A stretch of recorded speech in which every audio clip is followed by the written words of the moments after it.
Hablamos de los salarios docentes a partir de la desaparición del Fondo Nacional del Incentivo Docente, lo que conocíamos todos como el FONIP. Exactamente, el FONIP. FONIP. Así es, así es el acrónimo. Mirá, ya lo había dicho Javier Milei, lo sabíamos, Manuel Adorni, el vocero presidencial, lo esbozó la semana pasada, pero oficialmente ayer en el Consejo Nacional de Educación se les comunicó a todos los ministros de Educación provinciales, se terminó de blanquear, se podría decir. Nación deja de enviar los fondos de incentivo docente a las provincias.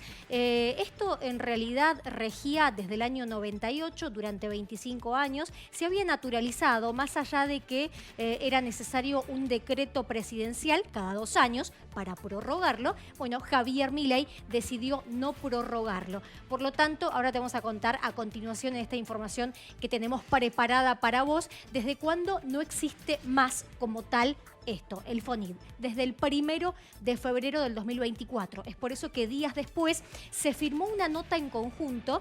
Tadeo García Salazar, el ministro de Educación de la provincia, participó de esa nota pidiéndole explicaciones o instrucciones al gobierno nacional de si debían seguir directamente una línea teniendo en cuenta de que no iban a llegar más o si había alguna posibilidad de revertir esa decisión que al parecer estaba tomada. Alcanzaba en Mendoza a 40.000 docentes, representaba el 10% del salario docente, 10% promedio, en algunos casos representaba el 8%, en otros casos el 13%, una suma de 28.700 pesos. Pero déjame agregarte un dato que está acá, en rojo. En los últimos 6 meses del 2023, que estaba vigente este fondo de incentivo docente, Nación no se los enviaba a la provincia de Mendoza, se los estaba adeudando, no solamente el FONIP, sino también otros fondos relacionados a la educación, por un total de 15.000 millones de pesos. La provincia también va a reclamar por esta deuda, tiene esperanzas al menos de que en algún momento Nación le devuelva. Esto corresponde al gobierno de Alberto Fernández, estamos hablando del anterior. ¿Es más o menos como aquel fondo compensador de transporte? Algo así. Que los de la gestión anterior se hicieron los distraídos, quedó una abultadísima deuda. 10 meses en el caso del Fondo del Transporte, 6 meses en el caso de los fondos de educación que Nación tampoco le envió a la provincia de Mendoza. Esa es la deuda. Millones. Sí, exactamente. Bueno, respecto de esto, hoy en el día de la fecha, para sorpresa de muchos docentes, si bien ya sabían que Nación había dejado de enviar el FONIP en paritaria, el gobierno provincial se comprometió a absorber eso y compensarlo de alguna manera, pero no se había aclarado con precisión en ese momento a qué docentes sí y a qué docentes no se les iba a depositar, ya no como ítem FONIP, eso directamente ya no aparece más. Del bono de sueldo. Exactamente, como bien vos decías en los títulos, ya no existe más como tal. ¿Y por qué algunos lo vieron reflejado y otros no, Vanina? Bueno, de acuerdo a la información oficial que tenemos, consultamos... Insisto, no como FONID, sí. Para no contradecirte, no como FONID, no existe más eso en el... Pero sí en cuanto al volumen de dinero depositado en la cuenta de cada docente. Hay docentes que decían, me cuadra, y hay otros docentes que dicen, che, pero me falta. Bueno, porque la decisión que tomó el gobierno provincial fue absorberlo, pero depositárselo únicamente a las categorías de salario más bajas para que sintieran menos el impacto, y tomaron un porcentaje, el 21% de la población docente, compuesta por directivos, por supervisores y por docentes con antigüedad mayor a los 20 años, y en esos casos sí vieron el impacto, es decir, la diferencia. Perdón, Vani, porque es un tema muy delicado. Claro que estamos sí. hablando de los salarios de trabajadores. Esto es así a grandes rasgos. Estamos hablando de números promedio. 8 de cada 10 docentes vieron reflejado en su liquidación, según lo que dice el gobierno. ¿Es así? Es así. Bien. En su liquidación, este fondo absorbido por las cuentas provinciales. Exactamente. Y liquidado. No tendrían que haber visto diferencia más allá de lo acordado en paritaria, que es el 15% que se había acordado en febrero, más el bono. Pero los otros dos no lo vieron reflejado. No.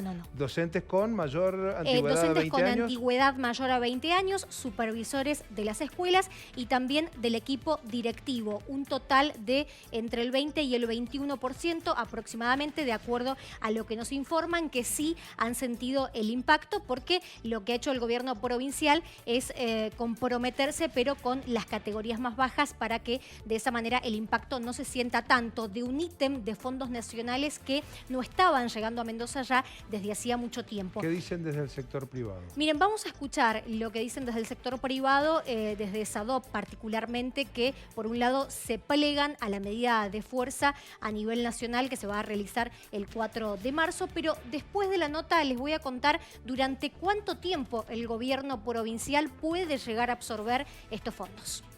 El sueldo de los docentes privados, yo voy a hablar de los privados, que son los docentes que representamos, este mes han cobrado menos que en el mes anterior. Ahora en febrero los sueldos llegaron con menor monto. ¿Por qué? Porque el FONIT, que es el monto, uno de los montos que hacían que llegáramos a esos 250.000, no se ha pagado.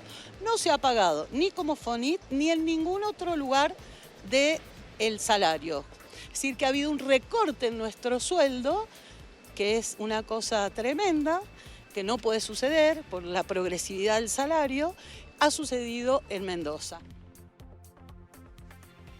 Bien, para aclarar, el gobierno provincial lo va a absorber entonces de esta manera, como les estamos contando, durante febrero y marzo. En abril se verá, el 3 de abril hay paritaria y será también seguramente uno de los temas que se van a poner sobre la mesa. Por lo tanto, esta situación se va a mantener así durante febrero y durante marzo. Y respecto de lo que decían desde SADOP, que hay algunos docentes que cobraron directamente menos que el mes pasado, esto más allá de que se les haya quitado el FONIT, no puede pasar de ninguna manera con el incremento, además que se había acordado. Por lo tanto, desde el gobierno provincial, puntualmente desde el Ministerio de Educación, lo que aseguran es que están revisando por estas horas. Durante la tarde estuvieron trabajando arduamente porque son muchos los reclamos que les llegaron, sobre todo del sector privado. Están revisando las liquidaciones porque aparentemente en algunas se habrían producido algunos errores. Por lo tanto, están, por supuesto, dispuestos a corregirlos y revisando el tema. Más allá de este punto de la educación privada, en términos generales, pública y privada, intuyo que esta misma situación que se plantea en Mendoza se plantea en el resto de las provincias argentinas. Sí. Yo no sé si Santiago del Estero ha asumido el compromiso de seguir liquidando el FONIT con fondos provinciales. La verdad que eso no lo sé, pero me imaginaba los miles y miles de docentes en la República Argentina, ¿verdad? Este es un reclamo nacional, realmente esa es la idea, visibilizarlo el 4 de marzo en la convocatoria de paro y movilización que tienen pendientes, sobre todo porque no es una situación que atañe únicamente a la provincia de Mendoza. Por eso el SUTE, durante el carrusel, el reclamo y el plan de lucha que tienen preparado es hacia los funcionarios nacionales que pisan suelo mendocino. Gracias, Vanina.